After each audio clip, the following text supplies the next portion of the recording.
Voilà le théorème d'analyse le plus important que vous allez voir cette année, le plus important parce que vous allez l'utiliser de façon à peu près certaine le jour du bac. C'est un théorème qui s'appelle souvent d'ailleurs TVI, comme théorème des valeurs intermédiaires. Voilà l'énoncé. On a besoin d'une fonction continue. C'est indispensable, vous voyez qu'on est dans le chapitre de la continuité, sur un intervalle i, et soit a et b, deux réels de i. Regardez la figure, j'ai fait une fonction continue.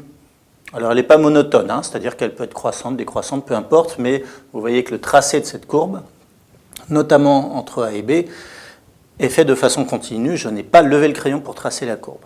Pour tout réel k compris entre f de a et f de b, alors selon les variations de la fonction, f de a sera plus grand que f de b. Ici, dans ma figure, voilà, f de a est au-dessus de f de b, mais ça peut changer bien évidemment, ça va dépendre de votre fonction.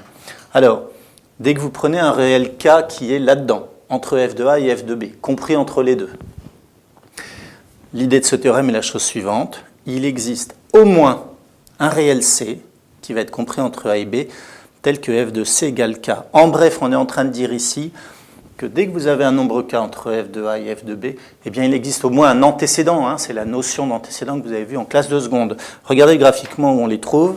Là, j'en ai 3 avec le choix, puisque ici, je vais avoir une première valeur de c possible. Ici, une deuxième valeur de c possible. Et ici, une troisième valeur de c possible. Vous voyez que dans le cas que j'ai choisi, j'ai 3 possibilités de trouver un antécédent du nombre k. Vous voyez bien que si j'avais levé le crayon pour tracer la courbe, peut-être qu'il n'y aurait pas eu d'antécédent pour ce nombre k. Si j'avais choisi le nombre k à cet endroit, je n'aurais eu qu'un seul antécédent. Alors ça dépend de la configuration de la courbe. L'essentiel, c'est qu'il en existe au moins un. Il peut y en avoir une quantité importante.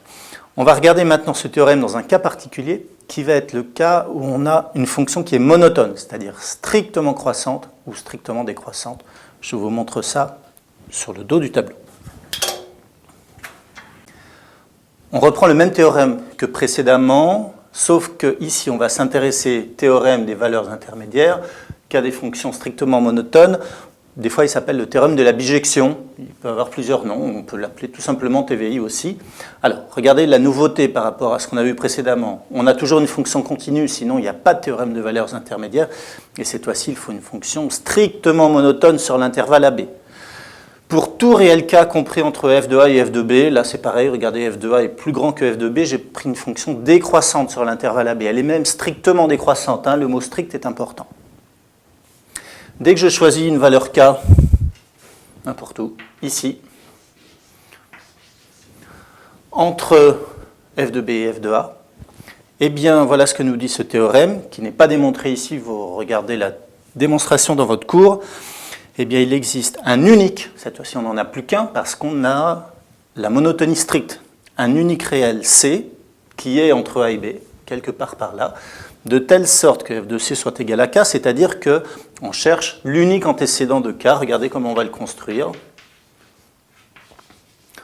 Le nombre c est ici. Vous pouvez vérifier que f de c égale k. Hein, c'est bien ce qui est écrit ici. En bref, on résume. Avec des fonctions continues.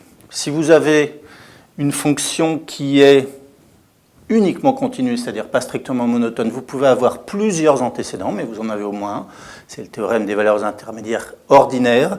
Et si vous avez la monotonie stricte, dans ce cas, vous avez l'unicité de l'antécédent. Vous avez donc la fonction f de x égale k admet une unique solution. On l'utilise très souvent. On fera tout à l'heure un exercice d'application là-dessus. Alors dans les sujets, les élèves pensent souvent à ce théorème des valeurs intermédiaires. Ils le citent à peu près correctement, sauf qu'ils oublient ça, la continuité. Et là, vous perdez un maximum de points. Donc, théorème des valeurs intermédiaires, vous dites oui, c'est bon, je vois comment est la fonction, allez hop. Le mot continuité, si vous ne l'écrivez pas, vous perdez un point au coefficient 7 ou 9, ça fait très mal. Donc, s'il vous plaît, mémorisez bien qu'il faut des fonctions continues pour pouvoir utiliser le théorème des valeurs intermédiaires. Un petit exercice d'application maintenant.